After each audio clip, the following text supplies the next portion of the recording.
Hola, en este vídeo vamos a explicar la primera parte del tema 2 de biología que trata sobre el aparato respiratorio.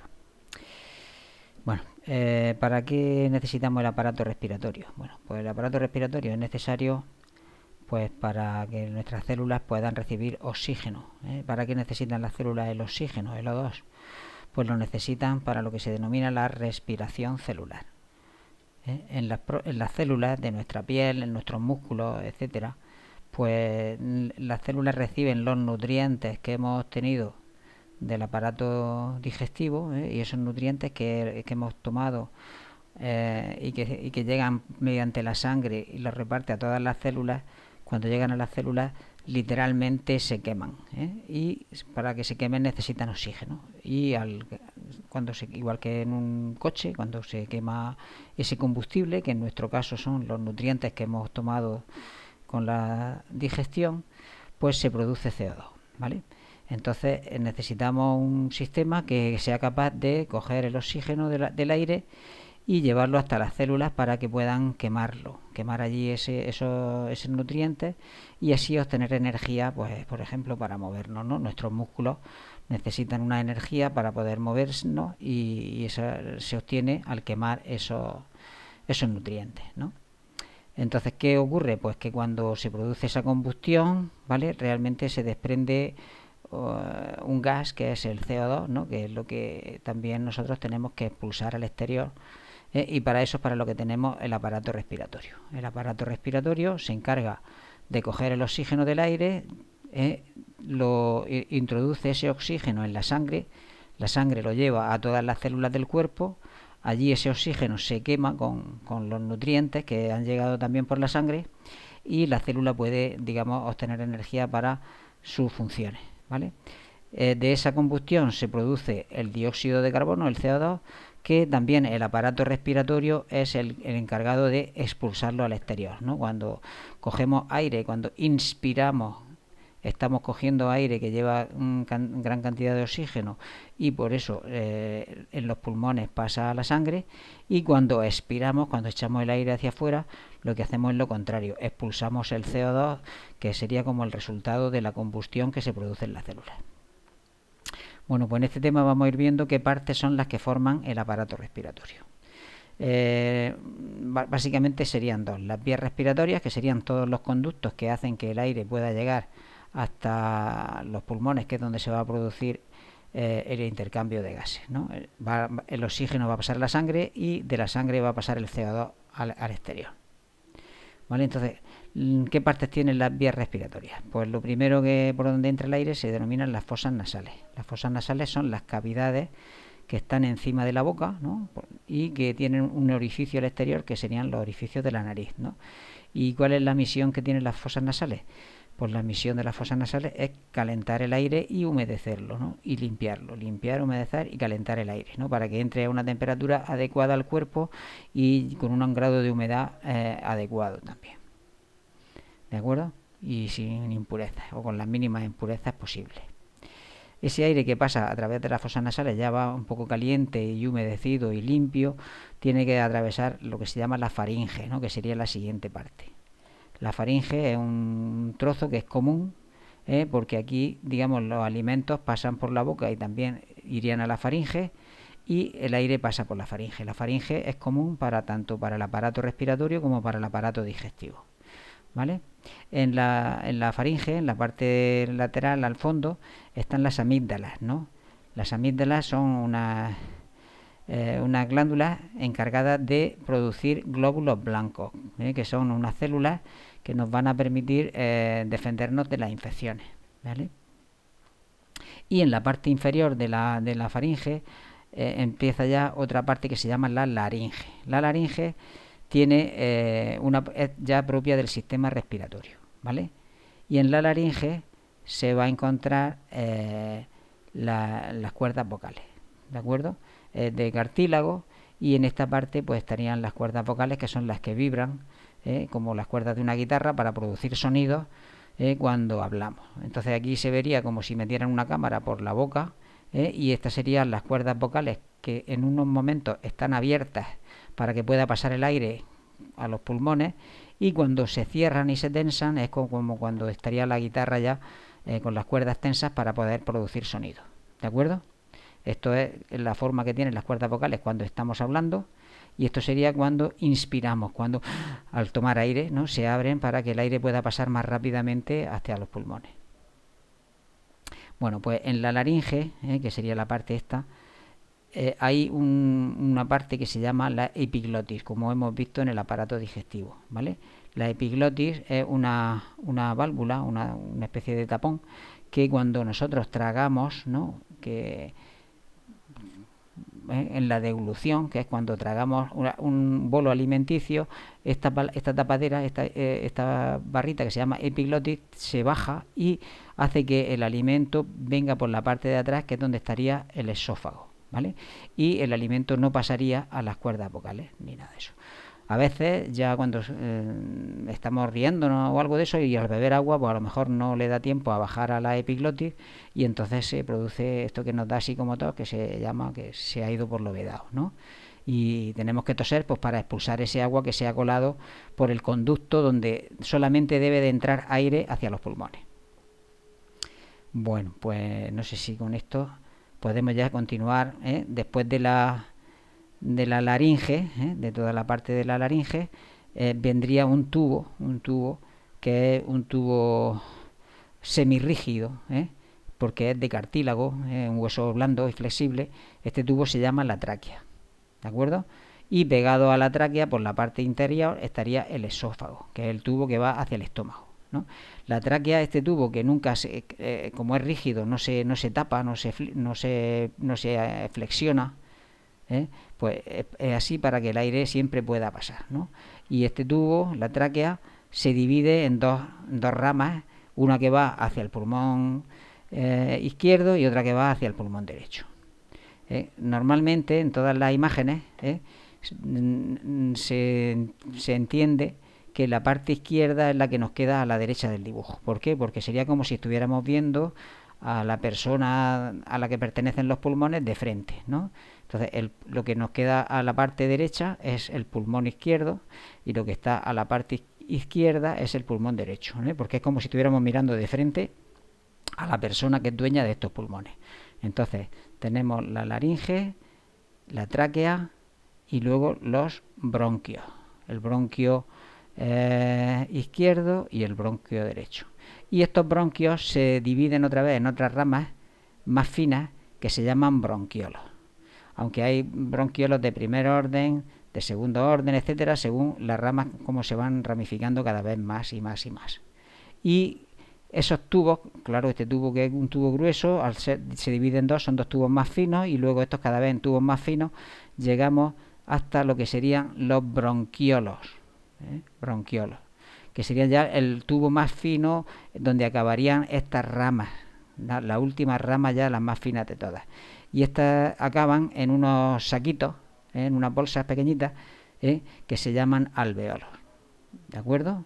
Entonces, en los pulmones no es ni más ni menos que un tubo que se llama tráquea. Este tubo se va dividiendo, y al final del tubo más fino, que tendría, pues no sé, el diámetro casi de un cabello, ¿vale?, pues ese tubo acaba en una bolsita que se llama el alveolo, ¿vale?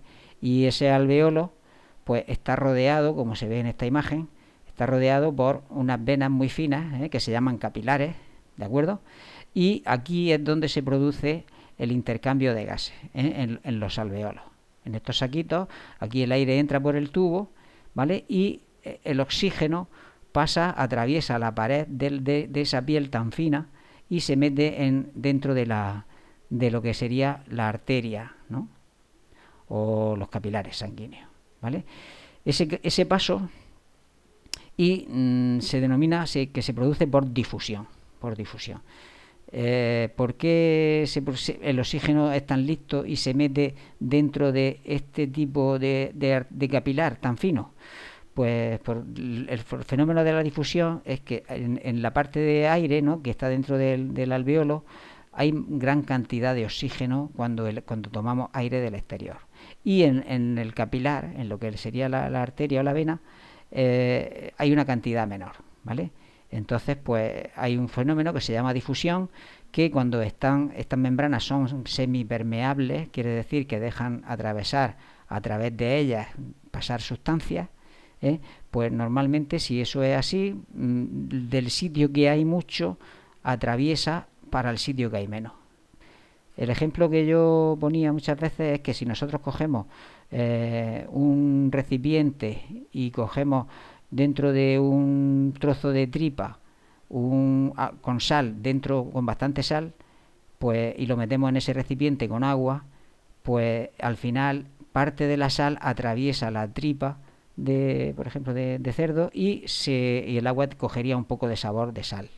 Eso es la difusión, de donde hay mucha concentración atraviesa hacia donde hay menos. ¿Vale? Entonces, por ese fenómeno, el aire que entra del exterior lleva mucho oxígeno, el aire que viene por la arteria o por la vena tiene poco oxígeno y entonces por difusión, porque aquí hay mucho y aquí hay poco, tiende a igualarse y el oxígeno atraviesa y se mete dentro de este capilar. Y lo mismo ocurre con el CO2. Cuando vuelve la sangre de las células, viene llena de CO2 porque ahí se ha producido la combustión que hablábamos antes. Aquí hay mucho CO2 y en el aire del exterior hay menos, y entonces por eso el CO2 sale de la arteria y se pasa hacia el alveolo. Entonces el fenómeno de difusión es el que permite que tomamos oxígeno del aire y que devolvemos al aire el CO2 que nos sobra. ¿De acuerdo? Y eso pues ocurre pues unas 30 veces por minuto aproximadamente, ¿no? Que es cada vez que inspiramos y expiramos. Esta sería el proceso de la respiración, ¿no? de coger el oxígeno desde el exterior. ¿Cómo son los pulmones? Bueno, pues los pulmones son dos órganos que son esponjosos, ¿no? ¿Por qué? Pues porque prácticamente están huecos, ¿no? Hemos dicho que eran tubos que se iban ramificando y en la parte más fina terminaban en un saquito que se llama el alveolo, ¿no? Si lo buscáis por ahí por internet, se dice que si cogemos unos pulmones y pudiéramos extender la piel esta de los alveolos en una superficie, ocuparían lo mismo que un campo de fútbol entero. O sea, nosotros tenemos dentro de nuestro cuerpo, en los pulmones, una piel que está aquí como retorcida muchas veces, formando saquitos que todas juntas sería capaz de cubrir un campo de fútbol. Entonces, por esa gran superficie, y toda está rodeada de capilares para tomar el oxígeno del exterior. Bueno, los pulmones, como son unos órganos muy importantes y para protegerlos, están recubiertos por dos membranas. Están como dentro de dos bolsas que se llaman pleuras. Y estas bolsas, en medio de esas dos bolsas, tienen un líquido, ¿no? Para, digamos, un poco proteger este órgano tan importante.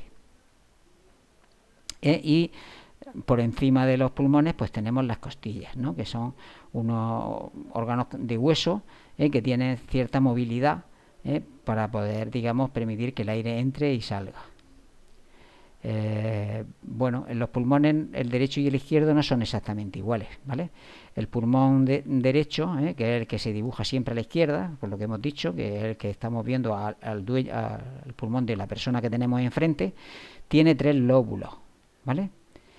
Lóbulo superior, lóbulo medio y lóbulo inferior. Y el pulmón izquierdo solamente tiene 2 lóbulos, ¿vale?